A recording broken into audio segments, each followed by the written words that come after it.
All right, my friends, welcome back to my channel, Witchlings. I am Di, your favorite yoga witch. I am spreading kindness and love, living a magical life through yoga. Are you curious about delving deeper into witchcraft? Well, in that case, explore the offerings I have at dietheyogawitch.com, where you can find details on my personal readings, spiritual coaching, officiating services, because I am also an ordained minister, and my resource-packed Die the Yoga Witch blog. And then for those of you who are interested in my unique blend of yoga and witchcraft, you can hop over to yogawithdialyn.com and book a session with me there. Sound good? Sounds good. Okay. So, I do a birthday most days. Typically, it's a family or a friend birthday, but today we have two very special celebrities, and one of them leads in today's holiday. So, first, it is children's author Lois Lowry's birthday. I loved her books as a kid, and I am very happy to wish her a fabulous birthday. Then also, today is the birthday of everybody's favorite neighbor, Fred Rogers. Many of us grew up with Mr. Rogers' Neighborhood, and honoring his birthday today feels right. So, happy heavenly birthday, Mr. Rogers, and Ms. Lowry. May you have a fabulous birthday yourself. And with the lighting of this candle, we close our circle and invite the Ancient Ones to join us and bless our reading today. All right. Now, we have Irina. Hello, Irina. Oh, that's a semi-familiar name. I haven't heard of an Irina since I left Woodburn. Ha. Hey, Raven, we're getting there. Could be either. Okay. Now, I have started acknowledging some obscure holidays around here, some fun, some interesting, and some little known but very important dates to note. Such as today being Won't You Be My Neighbor Day. It is celebrated on March 20th, which, as we know, is Mr. Rogers' birthday. It reminds us of the profound impact of kindness and connection. Just like Mr. Rogers taught us, simple acts of empathy can build strong communities. As a vet, I know the importance of looking out for each other, and as a witch and a yoga instructor, I believe in nurturing the spirit of compassion. So, let's take a moment to reach out, offer a truly helping hand, and truly see the person beside you. Let's make every day a beautiful day in our neighborhood. All right, and, give me just 1 second. I lost some information. I had my blurb all about Ostara. I thought. There we go. So, Blessed Ostara, as well as the vernal equinox arrives, we honor Ostara, the goddess of dawn, renewal, and the burgeoning spring. Her presence is felt in the lengthening days, the vibrant blossoms, and the return of life after winter's slumber. Ostara, sometimes associated with Esther, embodies the promise of new beginnings and the fertile potential of the earth. She reminds us to embrace the light, to plant the seeds of intention, and to celebrate the reawakening of nature's cycles. Traditional symbols of Ostara include eggs, Easter eggs, representing fertility and rebirth, and hares, symbolizing abundance and the moon's cycles, which is where we get the Easter Bunny from.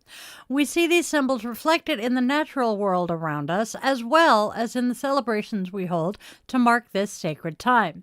It's a time for reflection on our own personal growth, a time to shed the old and welcome the new. Take a moment to step outside and breathe in the fresh spring air, feeling the energy of Ostara's return. Ostara is a good holiday. It's okay.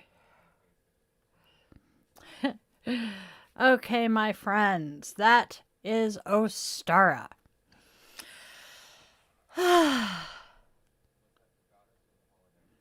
Holiday. Thank you. My glasses came from Zenny. I absolutely love them. Zenny is amazing. One of these days I will convince them to sponsor me, but... Okay, my witchlings. I'm going to take another sip because, trust me, talking gives me cotton mouth. And then we'll get started.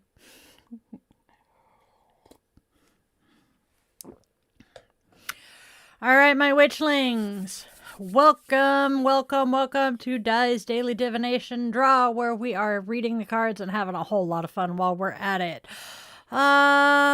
Let's see, what crystal am I going to grab today? I think we're going to go with some rose quartz. Haha. So go grab your favorite crystal. I just grabbed my rose quartz. Light your favorite candle or some incense for that aromatherapy.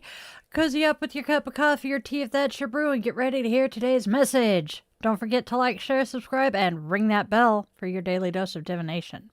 So, what do the oracles have to say?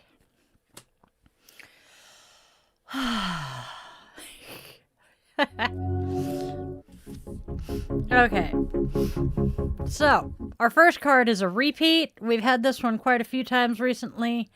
Someone apparently has some very much unmet needs. Next, the cards say, we will overcome this. And finally, we are acknowledging that it still hurts. We are not meeting someone's needs. We will overcome the unmet needs, but it still hurts trying to live through it. These are my thoughts. What do you guys think? All right. Tarot cards. Haha. First, we have the Eight of Swords reversed. That shifts the energy a bit. It often signals a release from those feelings of being trapped. You know, kind of like the blindfold is finally coming off. You might be finding some clarity where there was once confusion, or a sense of empowerment to break free from those self-imposed limitations. Next, we have Nine of Pentacles. This suggests a period of independence and self-sufficiency, a time to relish the fruits of your labor. It speaks to enjoying the comforts you've created for yourself, a moment of well-earned solitude and contentment. This card often reflects a sense of refinement and elegance, a reminder to appreciate the beauty and abundance you have cultivated. And our final card, we have the Tower reversed. The Tower reversed hints at a delayed or averted crisis, perhaps a near miss that allowed you to sidestep a major upheaval. It can also signify a resistance to necessary change, clinging to old structures even when they no longer are serving you. Be mindful of lingering tension or unresolved issues that might still require some attention. Oof. So we have the Eight of Swords, which says that energy is shifting and we are potentially finding a sense of empowerment to break free from our own self-imposed limitations. Nine of Pentacles is saying it's time to sit back and enjoy the fruits of your labor. And the Tower reversed is saying we have averted crisis, or maybe there are some issues that we still need to resolve and we're hanging on to stuff that is no longer serving us. That's my thoughts. What do you guys say? All right, guys. Hey, Star Paws. How are you doing today, my friend? Oof. See, I told you. The cards are going to get friendlier. And today we're not doing too bad. Because they're actually relatively positive. Okay. Oh, sheepskin. You know what I forgot? I have my Wheel of the Year cards about Ostara, so I guess I will cover those later. Oops. See, Di is disorganized as all get out today. Is this new or surprising? If you know me, it is not. So what does Namaste have to say today? We'll touch on your reading assessments later. Let's do Namaste and self-compassion. I am dying to know. I don't mean to say later. You know what I mean. We are dying to know. I'm happy to hear that, though. We have Namaste. There it is. Uh-oh. Oh, no! Bummer. We'll see you soon, Star Paws. We do want to hear about how your assessments are going. We are invested now. We care. I feel bad. Okay. What does Namaste have to tell us today? Namaste says, take a barefoot walk. Do you remember what it feels like to have fresh grass between your toes? When was the last time you allowed your bare feet to touch the earth and feel everything underneath them? Give yourself a moment to walk barefoot. Invite all the sensations into your body and walk slowly and calmly. Slow, calm movement that invites vulnerability, like walking barefoot, can help ground you in the moment. Feel your body relax into this exercise. Yes, relax body.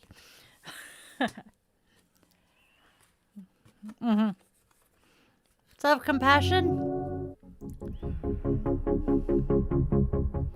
Self-compassion is telling us to find that sweet spot. What is an act of self-compassion and self-care that you can take today that is neither self-denial nor self-indulgence? I got a few things. Self-compassion and self-care that I can do today. Probably pick up a cup of coffee when I take the pupper man to the doctor. Yeah. All right. Speaking of taking pupper man to the dog tour, Tookers has had an upset tummy for a few days.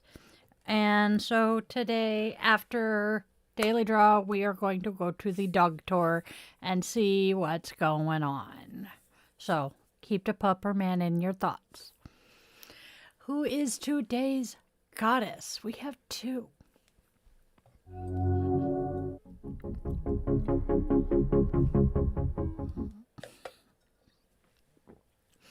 In honor of the Sabbat Ostara, let's first talk about the goddess it is named for.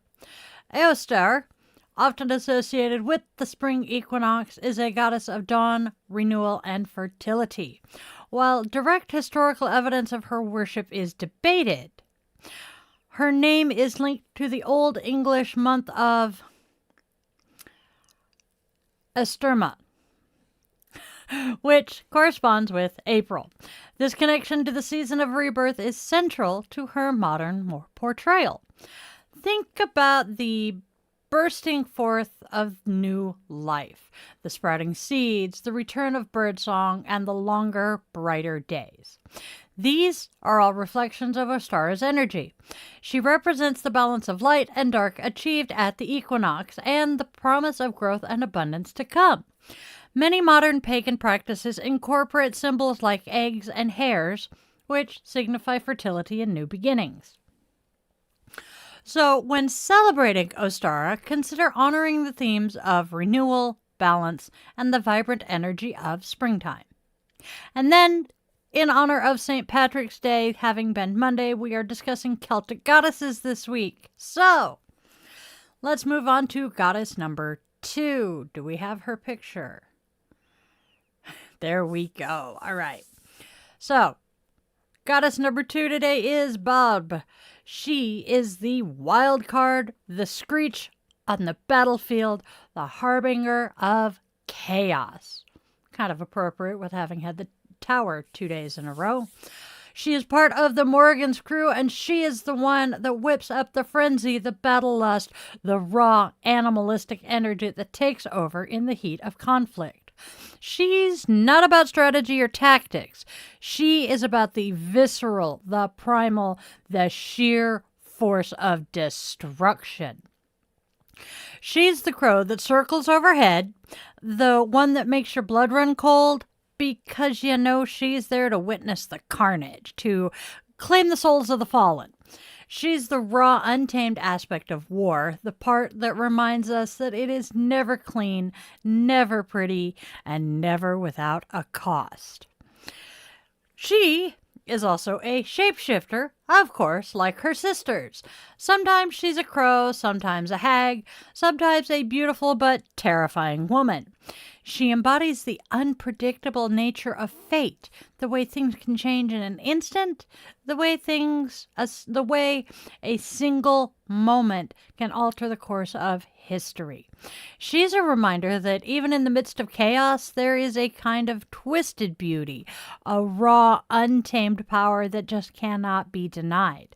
And sometimes you have to embrace the chaos. Just let it wash over you to find your own strength in the storm. That, my friends, is Badb.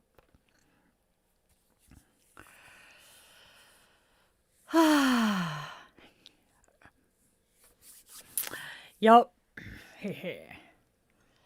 Oh.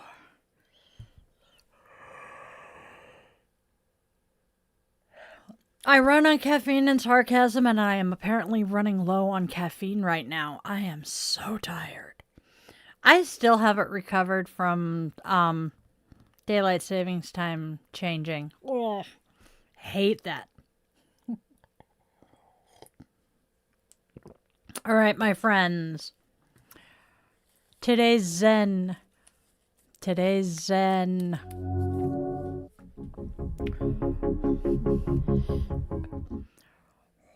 We are throwing Zen back to when we first started our daily draws. When I first started doing this every day, I would read a quote or two from this book, Wisdom from the World According to Mr. Rogers, Important Things to Remember, which is quotes from Mr. Rogers' memoir. And today I chose one that feels appropriate for the current global circumstances, particularly here in the States. As different as we are from one another, as unique as each one of us is, we are much more the same than we are different. That may be the most crucial or the most essential message of all, as we help our children grow toward being caring, compassionate, and charitable adults.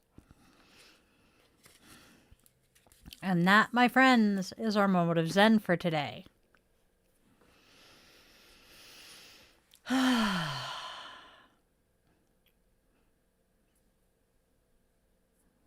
Yup.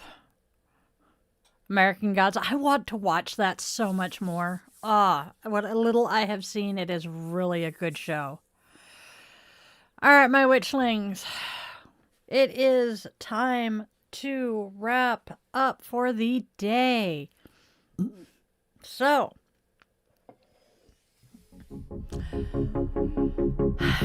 let us extinguish our candle and open our circle, giving our gratitude to the ancient ones who joined us today.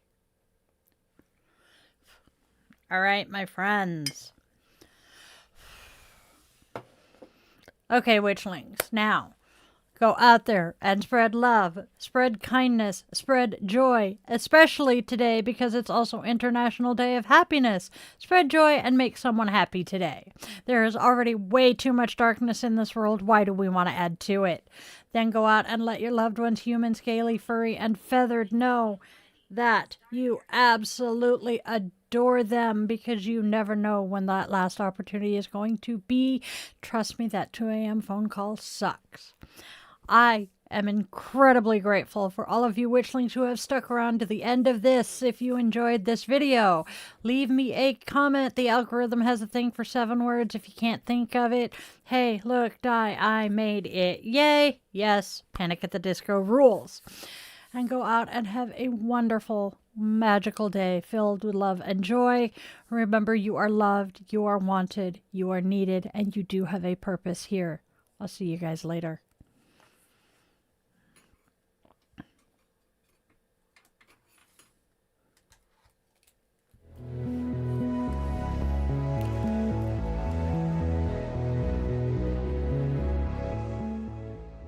Your subscription ensures you never miss a moment of mystical insight, especially if you ring that bell. For a deeper dive into exclusive content, behind-the-scenes glimpses, bonus blog posts, monthly rituals, and my weekly yoga classes, consider popping over to Patreon and joining the coven there. If you're feeling particularly generous, a virtual coffee is always appreciated.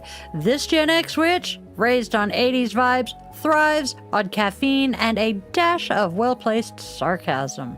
Are you seeking personalized guidance? Well, in that case, visit yogawithdailin.com to schedule a one-on-one yoga session where we can work together to restore balance and alignment to your mind, body, and spirit.